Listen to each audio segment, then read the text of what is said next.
नमस्कार दोस्तों।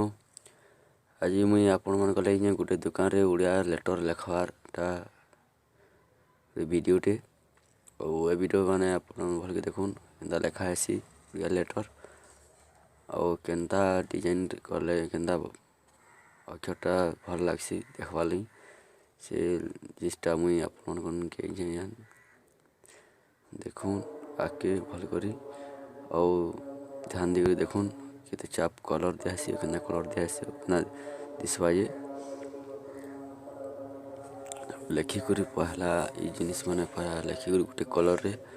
पूरा क्लियर होसी तार पर फिर कलर गोटे ग्रीन कलर फिर लिखाई फास्ट फूड और ये लिखि सारला पर फिर पिंक कलर बन करी सरीगला इतार पर पिंक कलर इटा बन करी फिर चाप चापे तार टी छाणी करी फिर दिया है एंता और सब एंता दिया है यदि सारला तार तार ग्रीन कलर तार तलटा के फिर करा हवा देखुन तथास्तु होगला तार फुट स्टोर इटा हो लाइट करी करी ग्रीन कलर के पहला टिप के दियासी तार पर इटा दिया हो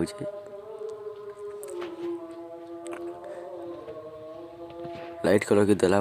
पर इनता सारा पर इतार ऊपर फिर एंता व्हाइट कलर रे नहीं तो ब्लैक कलर तापर इटा तार शेडो दिया हेसी ये देला पर तार और टिके डिजलिंग हेसी अक्षर भल आसी लेटर ये दे साइला पर ब्लैक कलर टिके दिया हेसले कलरटा लेटरटा टिके भल लासी तार पर व्हाइट फिर न दिया हेसी टिके ऊपर लेटरटा टिके भल लगा बोली या देखुन के लेटर में लगला पूरा दुकान हो गला भल लगला आके आंदा मोर वीडियो मैंने देखा लाइक सब्सक्राइब शेयर करूँ। धन्यवाद।